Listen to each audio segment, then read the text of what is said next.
حاولت أيوب نناح من داخل منطقة الجزاء الرقم 8 سدد هذه الكرة مرت قريبة هي الأخرى بعد التسديدة الأولى من خارج منطقة العمليات.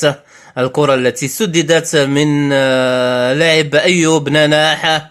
معكم الإعلامي عبد السلام عيدن وعلى شاشة القناة الرياضية المغربية في طيلة مرحلة أولى، والتقيكم إن شاء الله تعالى في التعليق والكلام على مجريات المرحلة الثانية. اتحاد الفتح الرياضي الرباطي المغربي 0، اتحاد العاصمة الجزائري هدف من رأسية الكابيتانو بالعيد زين الدين.